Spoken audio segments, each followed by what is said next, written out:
President Ronald Reagan designated November as National Alzheimer's Month back in 1983. That was when fewer than 2 million Americans had the degenerative disease.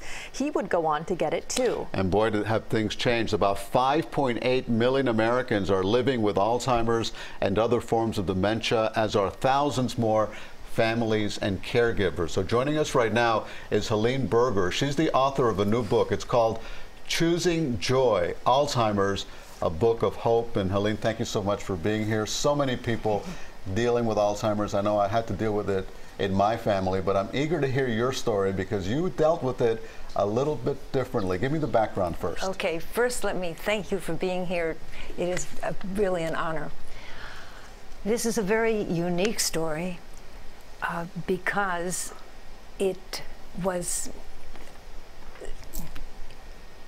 not supposed to be this way. My husband was diagnosed, and I'll tell you about it in a minute, and he continued to improve. So it's the story of one totally unprepared woman, and what I learned along the way, and what I learned I hope will help others. And what happened was, after many different neurologists and doctors, he was finally got the official diagnosis right here in Miami from the head of the Wien Center. And when the doctor said the fatal words, "You have Alzheimer's," my husband looked at him and very clearly and distinctly and calmly said, "I do not want to live anymore." And so what changed? What changed was how we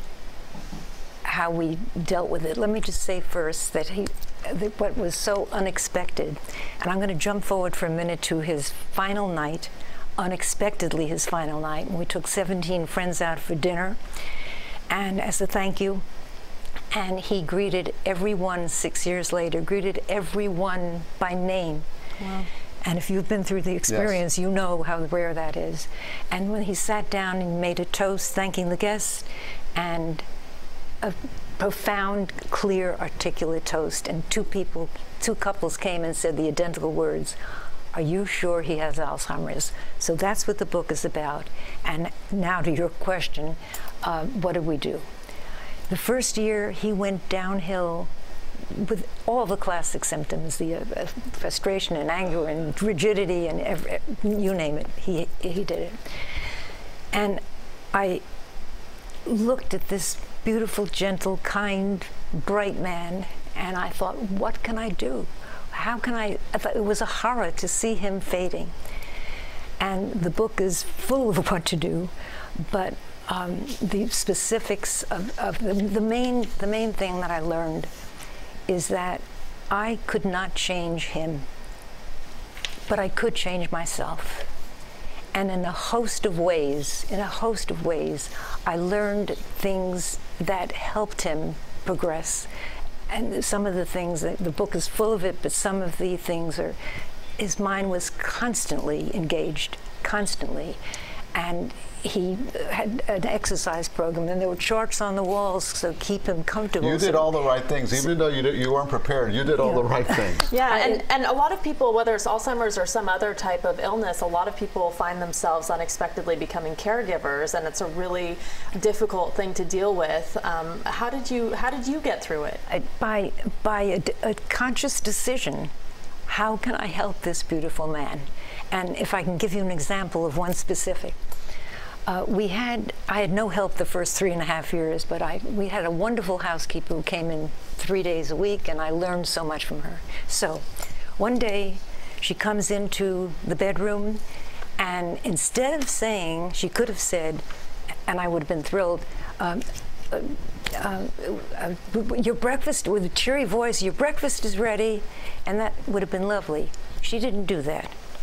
She came in and said, "Mr. Berger, are you ready for breakfast?" And it changed the next few years of my life. The difference between "your breakfast is ready," which is an implied command, you've got to stop what you're doing and come now, and giving him the choice. From that moment on, every word that I said to him was never you've got to go to the bathroom. We're leaving for the doctor soon. It was, would you like to go to the bathroom? Would you like to draw tonight or do a Sudoku? Would you? Everything was a question, and all of us, kids, adults, anyone has whatever the profession is, they're used to being in charge, and to start telling people what to do. And you also discovered that your husband, we should mention his name, Adi Berger, had this.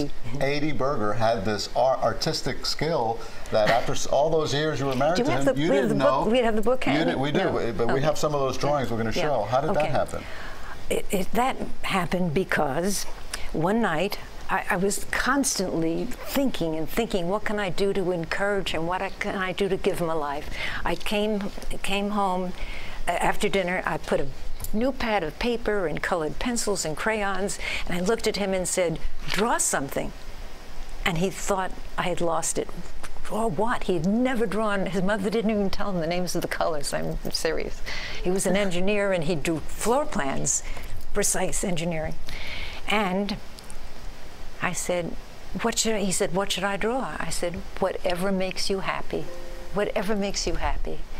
And he started that night to draw, and almost every night of his life after that, after dinner, the pads came out and the crayons, and he drew the thing that was most impressive is that the drawings from this guy who said I didn't want to live anymore were happy. You couldn't draw what he drew without being a truly happy person. Helene Berger, thank you very much. The book is called Choosing Joy, Alzheimer's, a Book of Hope, and you want to give people guidance and delivers a message of joy and peace and hope. So thank you very much for joining us. Thank you so much. Pleasure to have you. Thank you. We'll be right back.